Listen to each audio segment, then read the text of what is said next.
Selamat datang di channel Alur Donghua.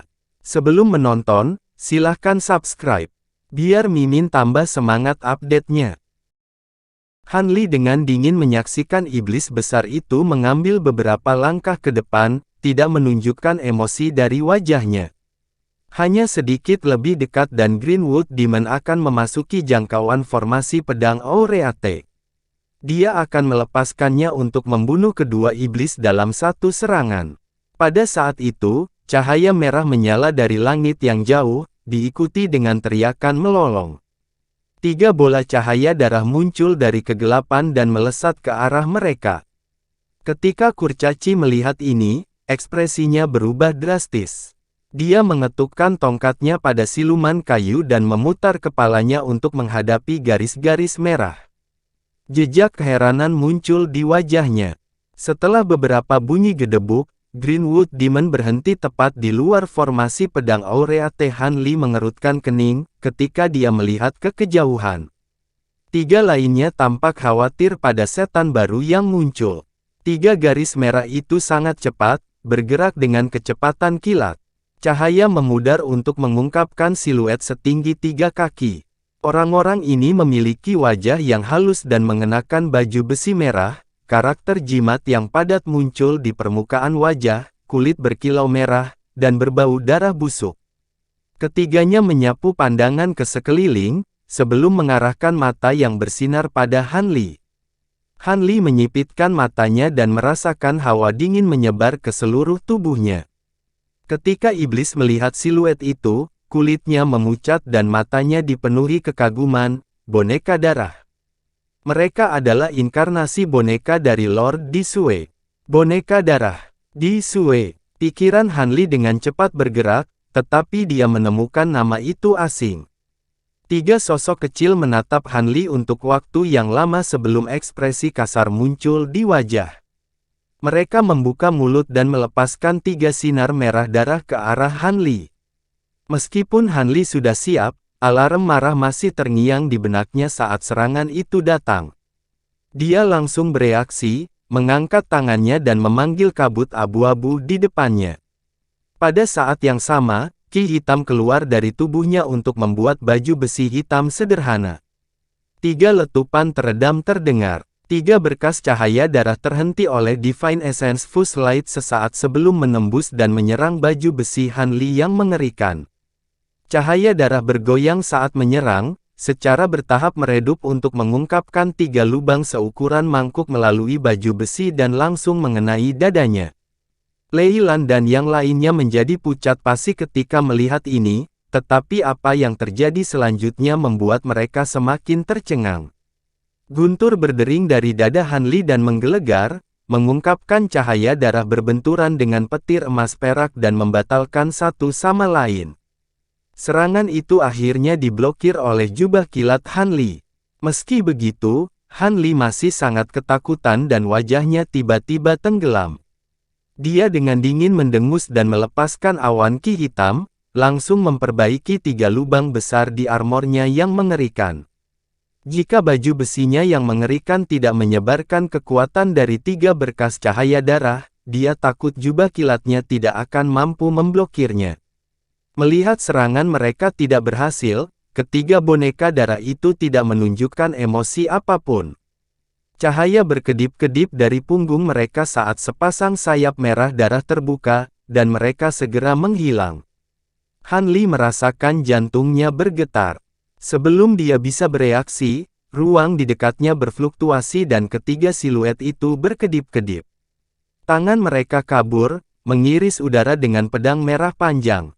3 bulan sabit merah cerah melesat keluar dari pedang ke arah Han Li.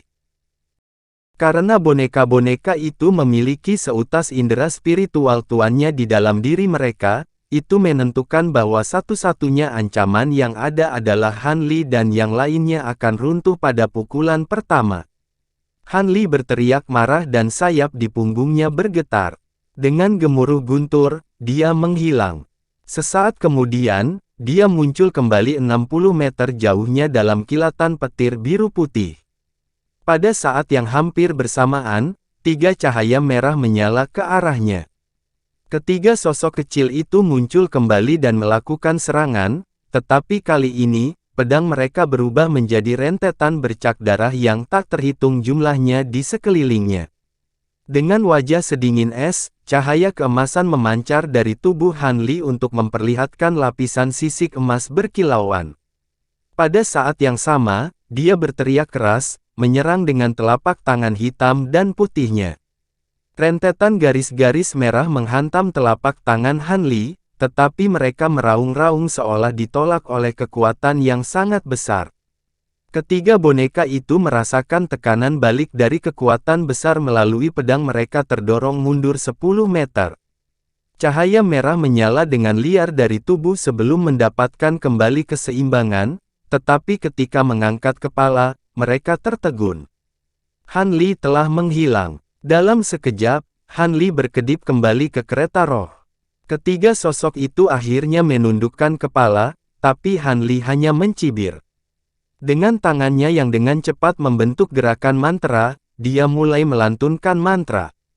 Ruang di dekatnya mengeluarkan teriakan keras saat benang emas mulai berkedip dan bersinar, mengelilingi tiga boneka darah dengan erat. Ini adalah formasi pedang Grand Aureate yang telah dipersiapkan Han Li. Kekuatan formasi pedang meningkat pesat seiring dengan kultivasinya. Benang pedang yang awalnya lambat sekarang melonjak dengan kecepatan yang lebih tinggi. Ketika ketiga boneka darah melihat ini, mata mereka bergolak dan sayap bergerak saat menghilang dari udara. Tampaknya mereka ingin menggunakan teknik rahasia dan melarikan diri dari formasi pedang. Namun, formasi pedang Aureate tidak akan membiarkan mereka melarikan diri. Tiga drone terdengar dari tepi formasi di mana 100 benang emas menerpa. Cahaya Crimson segera muncul dan ketiga siluet itu terpaksa muncul. Ketiga boneka itu langsung dicabik-cabik menjadi potongan-potongan yang tak terhitung jumlahnya. Bahkan kurcaci itu tercengang oleh pemandangan itu. Kurcaci itu dengan cepat menyadari sesuatu dan segera membuat iblis kayu di bawahnya mundur perlahan. Sebagai makhluk asli jurang bumi, kurcaci itu mengerti betapa menakutkannya boneka darah itu. Dia tidak bisa membuktikan kecocokan melawan kekuatan gabungan dari tiga boneka darah, jadi dia meninggalkan Leopard Kirin Beast. Tetapi pada saat itu, pemandangan aneh muncul dari formasi pedang. Tampaknya pecahan boneka merah itu bersinar dan berubah menjadi tetesan darah. Mereka kemudian berkumpul bersama untuk membentuk tiga bola darah seukuran kepalan tangan, memenuhi udara dengan bau busuk. Begitu muncul, mereka berputar dan secara bertahap kembali ke bentuk boneka darah. Han Li tidak terkejut dengan ini dan hanya menunjuk ke tengah formasi pedangnya dengan ekspresi aneh. Suara gemerisik terdengar dan burung api perak terbang keluar dari tanah. Saat mendekati boneka, itu meledak, terpisah menjadi tiga bola api perak seukuran mangkuk. Dengan ledakan teredam, api perak menghantam bola darah secara langsung. Api perak melonjak tinggi dan benar-benar menyelimuti bola darah. Saat api menyala, aroma hangus memenuhi udara, diikuti oleh jeritan sengsara. Bola api perak dengan liar menghantam tepi formasi pedang seperti lalat tanpa kepala. Meskipun Han Li menonton ini tanpa ekspresi, dia terkejut dalam hati. Dia memiliki pemahaman yang bagus tentang kekuatan spirit engulfing flames miliknya. Ketika baranya mengenai lawannya, mereka akan berubah menjadi abu dalam sekejap. Namun, boneka darah ini mampu bertahan. Namun, kekuatan sombong nyala api menjadi jelas untuk dilihat saat bola darah segera terbakar habis. Dengan darah mereka yang berubah menjadi abu, boneka-boneka itu tidak bisa lagi direformasi. Han Li melambaikan tangannya. Bola api perak menyatu kembali menjadi satu, kembali padanya sebagai burung api, dan menghilang ke lengan bajunya. Ekspresinya bergerak seolah dia merasakan sesuatu dan melihat ke samping. Dia melihat bahwa Greenwood Demon telah mundur 1 kilometer jauhnya. Ketika kurcaci itu melihat bahwa Han Li sedang menatapnya, dia merasakan jantungnya berdebar kencang dan bersiul. Setan kayu yang pendiam tiba-tiba bersinar dengan lampu hijau dan mulai melarikan diri dengan langkah besar. Sebagai raksasa, iblis kabur beberapa kali sebelum menghilang ke dalam kegelapan. "Kamu ingin pergi?" Han Li bergumam. Dia kemudian membuka mulutnya dan memanggil kuali kecil yang bersinar dengan cahaya biru.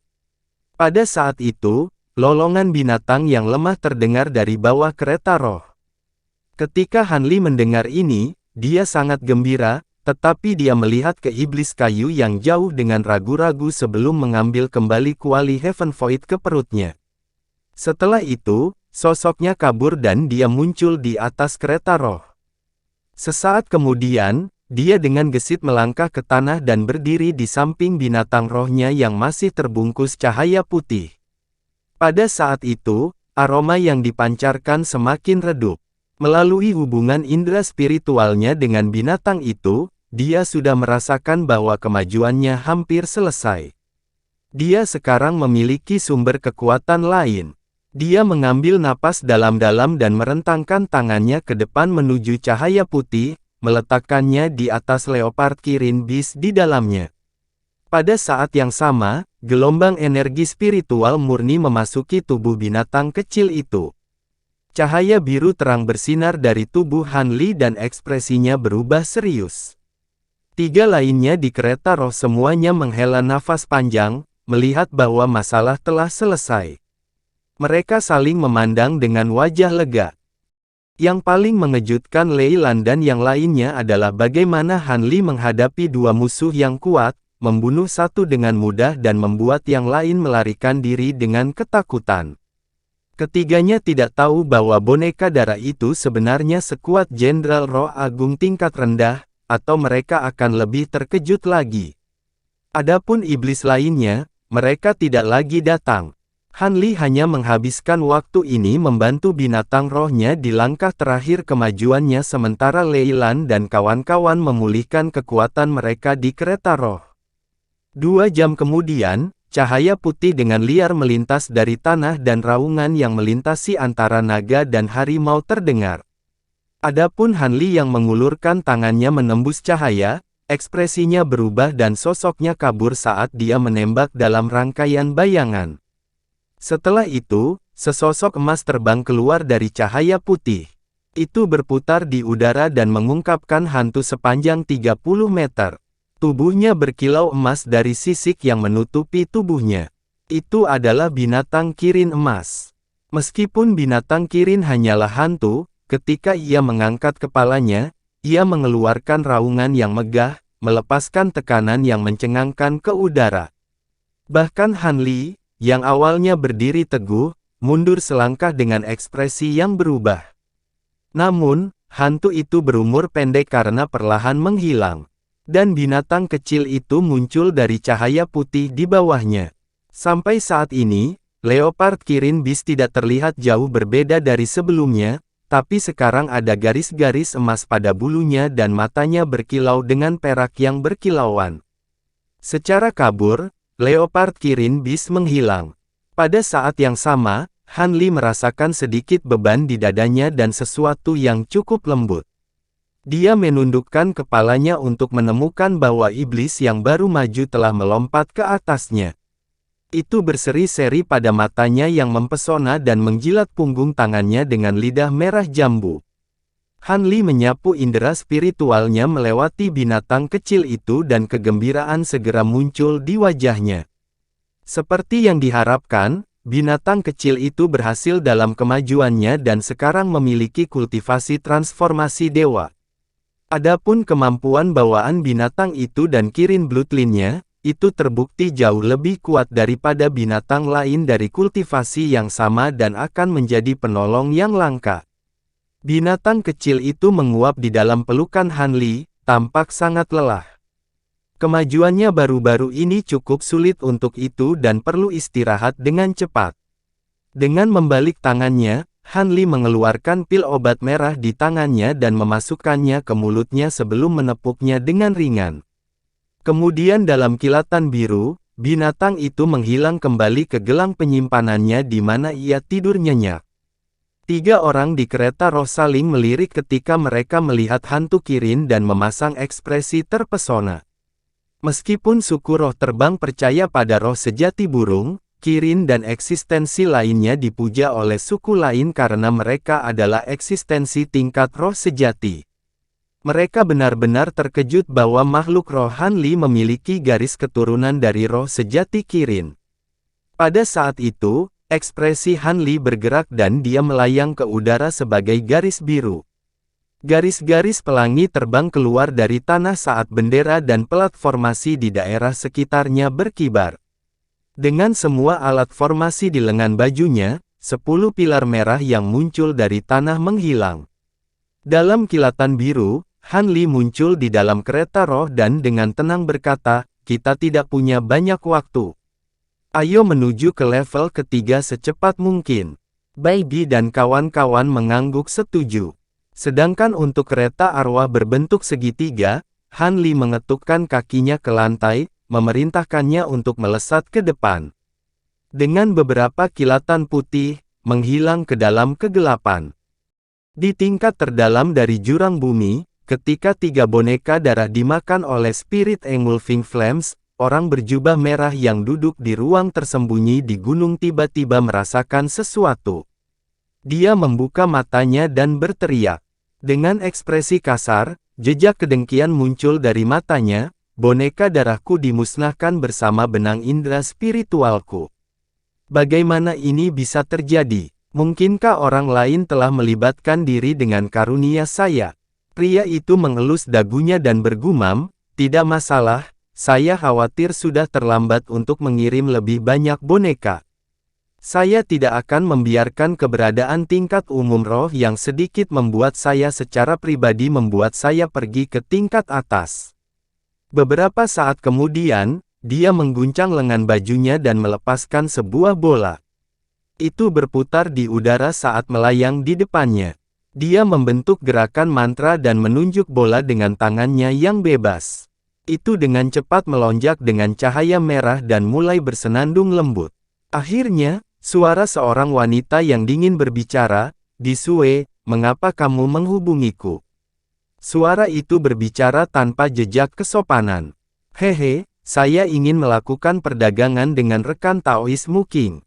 Pria berjubah merah itu tertawa kecil. "Apa itu?" Wanita itu berkata dengan terkejut. "Bukan apa-apa." Pria itu dengan santai berkata, "Aku ingin meminjam bawahanmu, Wim darah tingkat Jenderal Roh Agung yang tinggi." Wanita itu dengan heran bertanya, "Wim darah? Apa yang kamu lakukan dengan mereka?"